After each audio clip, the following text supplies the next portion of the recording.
Hi there, how's it going? This is Cross the Rubicon channel. Today's the 13th of March, back on YouTube. 8 months ago, I came back to the UK because, well, my life was cancelled basically in New Zealand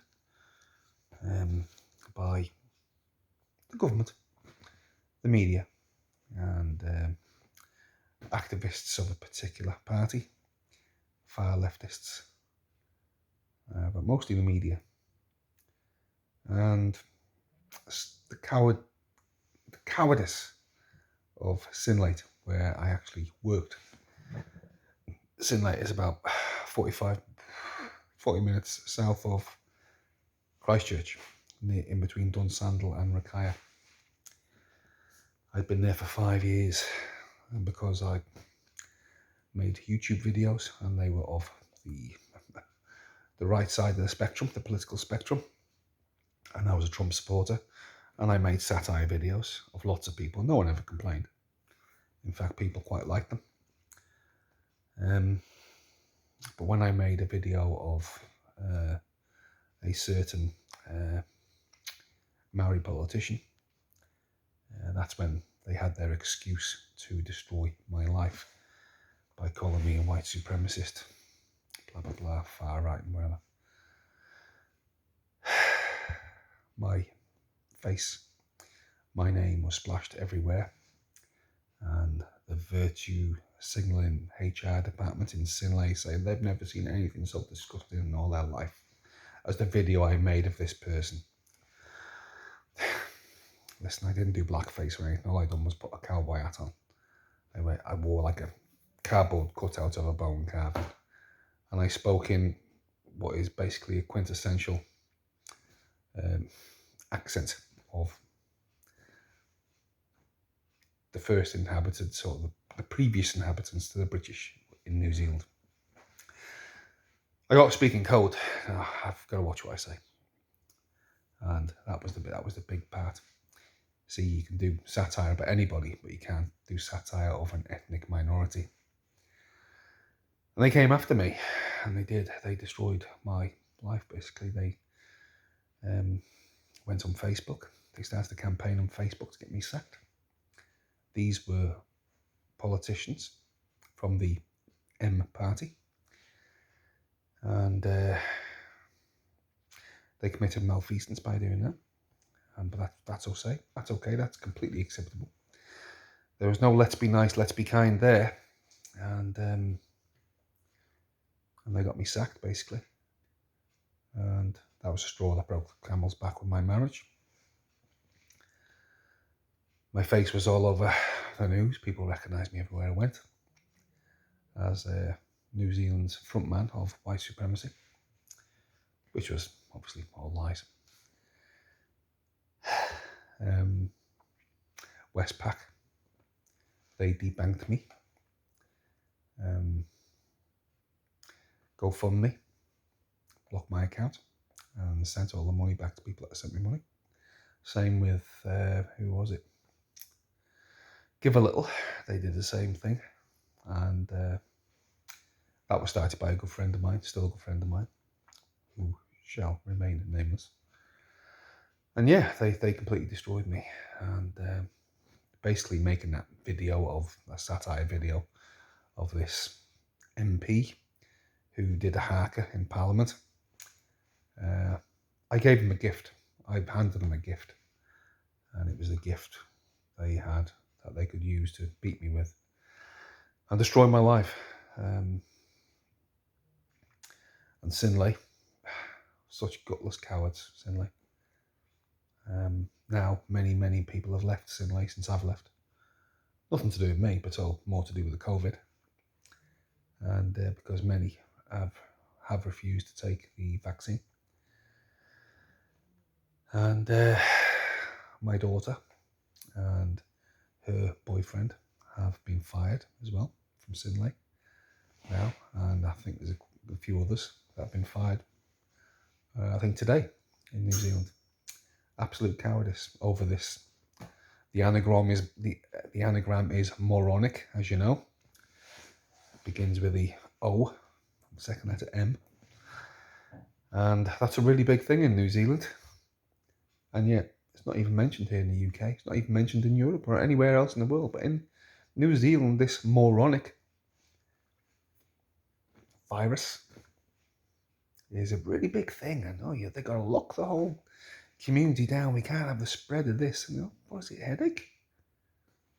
There's more to it. There's more to this.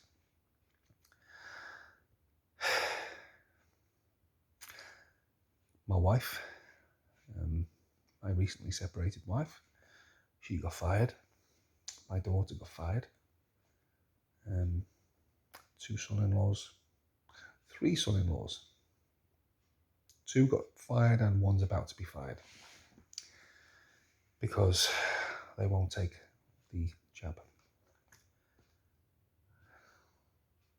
It's insanity what's happening in New Zealand. Absolute insanity. And as you know, I'm here in the UK, and it's hard. It's hard for me to, because I'm here. My family are there. My daughters, they're all grown up.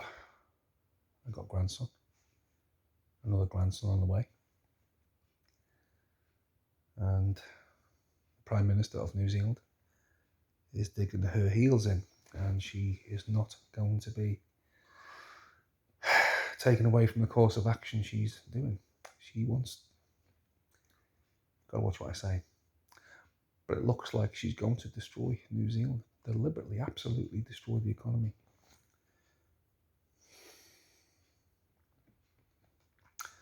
There's an oil refinery called Marsden Point up north, and it produces 80% of New Zealand's oil, basically. 80%. They're closing it down next month, would you believe? They're closing it down. What's that going to do to fuel prices? What's that going to do to people's prices, to people's lives?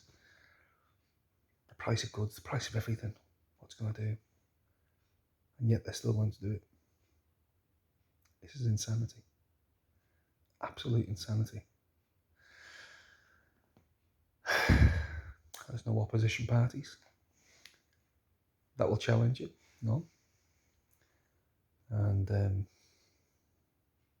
when I was there, I was very vocal, and I made videos, and a lot of people accused me of being aggressive and too out there and blah blah blah. I don't think I was, but I scared people off. I scared people from leaders of political movements, parties. I scared them off, and they wouldn't come near me. I was treated like TR is treated in the UK. TR, TOMMY. How he's treated. They wouldn't come near me, even though, what I said was relatively tame. But they were terrified of being painted with the same brush that I was being painted with now. And they knew it was all false.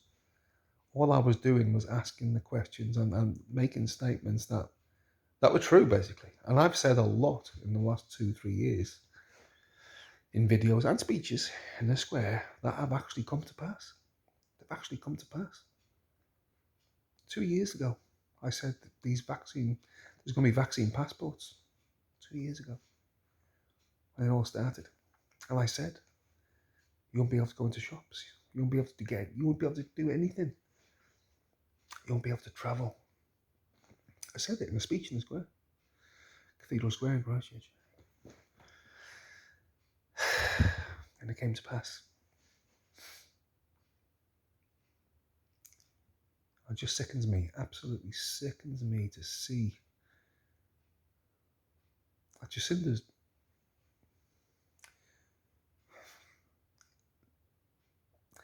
doing an even worse job now. She's doing even more damage to New Zealand while the whole world is focused on the Ukraine. The whole world is focused on Ukraine, and she's taken the opportunity to smash New Zealand even more. I've got to say, I do believe there's corruption, absolute corruption. And many palms are being greased with millions. People are making millions out of this. The decision makers, you know what I mean? So they're making personal fortunes to destroy a country. I believe that's satanic. I really do. She said in an interview the other day, I forget his name, the journalist. Oh, there's nothing really happening in New Zealand. No, it's nothing to worry about, nothing to see here, basically.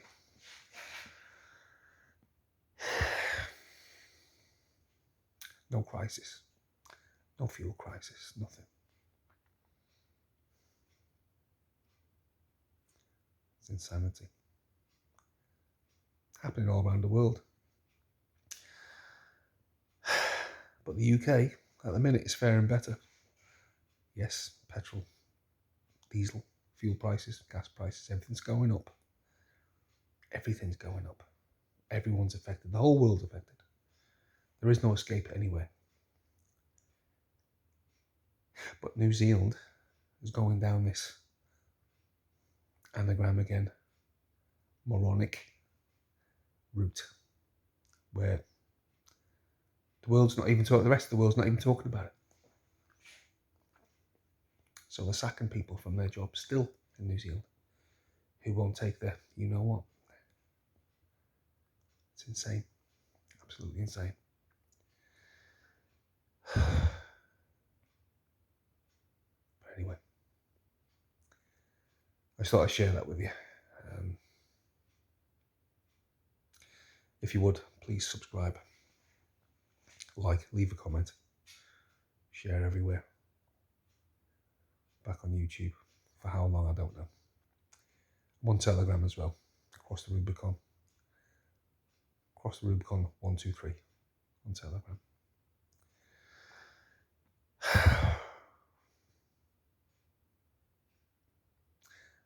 This is Across the Rubicon. See you later.